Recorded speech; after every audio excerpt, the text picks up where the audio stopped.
Recoucou, désolée, je voulais juste rajouter une chose.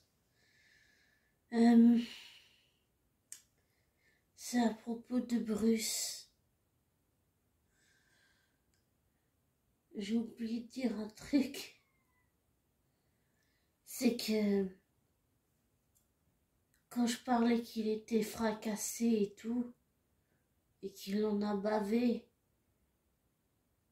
ce que j'ai oublié de dire, c'est que je ressentais, émotionnellement, je ressentais la fragilité de Bruce.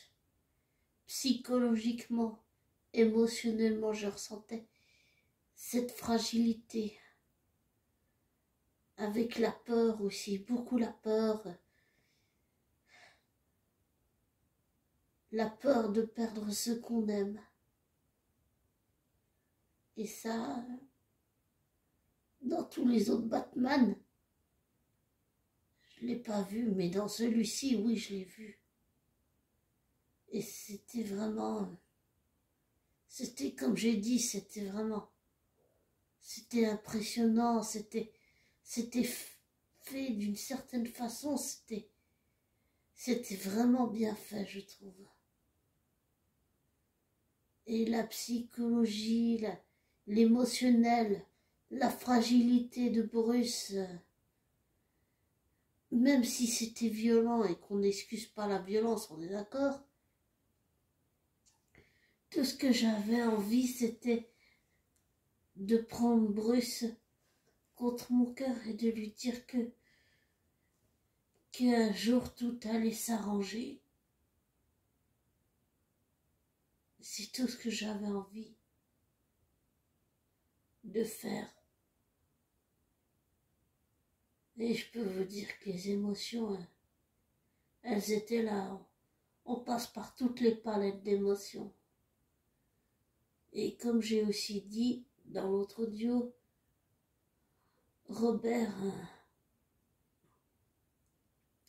il a servi, il a amené son bagage personnel, intime dans la vraie vie pour le servir et puis pour le donner au personnage de Bruce. Et je trouve que c'était magnifique, c'était magnifique, voilà. Et la fragilité émotionnelle et psychologique, affective et mentale de Bruce est ressortie. J'ai oublié de le dire, mais ça me plaît beaucoup cet aspect fragile et puis le fait que la frontière n'est jamais loin et puis tu sens qu'il a peur de lui-même, mais la chose qui lui fait le plus peur, c'est perdre les gens qu'il aime.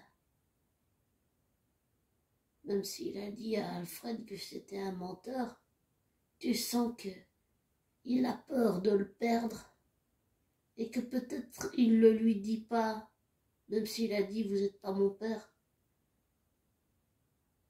Dans le fond, Alfred, c'est un peu comme son père.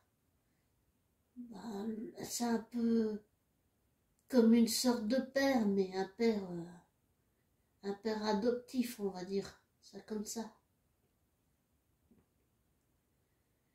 Et les relations, je trouve qu'elles sont bien creusées, même si, comme j'ai dit aussi dans l'autre audio, c'était très bien tout ça, même si j'aurais préféré l'autre acteur qui jouait aussi le commissaire Gordon, sauf que je sais plus son nom. Vraiment désolée. Je sais plus son nom, mais j'avais beaucoup aimé l'autre acteur qui jouait le commissaire Gordon. Même si cet acteur Jeffrey ou Jeff est très très bien, et que c'était très très bien, c'était très bien. C'est vrai que l'autre qui jouait Gordon, je l'ai aussi beaucoup aimé, mais désolé, je sais plus son nom. Enfin bref, voilà. Et c'est vrai que dans la vraie vie et dans la fiction, j'ai senti les fragilités des deux. comment expliquer, de Bruce dans la fiction et dans la vraie vie. J'ai senti la fragilité de Robert aussi. C'était un mélange des deux en fait. C'était un mélange des deux. Mais c'est important que je dissocie Robert de Bruce. Parce que ce sont deux personnes différentes dans la vraie vie. L'un est fictif, l'autre est dans la vraie vie. Donc, voilà. Pour moi, c'est important de dissocier les deux. Mais c'était très bien. C'était très impressionnant. C'était vraiment... Oh, j'en ai pris plein la gueule quand même. J'ai envie de dire. Enfin, voilà. Je voulais juste rajouter ça.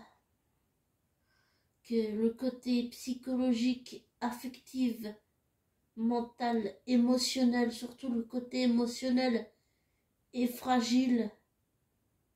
Je l'ai ressenti. Et ce côté... je trouve que c'était très bien amené, ce côté fragile. Autant chez Robert que chez Bruce. Tout en les dissociant l'un de l'autre, évidemment. Et c'était très bien fait. J'ai bien aussi aimé le petit côté romantique qu'il y avait dedans, sans spoiler trop, voilà. Et je trouve que c'était magnifique, c'était magnifique. Voilà. Bon, je vais vous laisser. Je vous souhaite une bonne journée. Bisous, prenez soin de vous.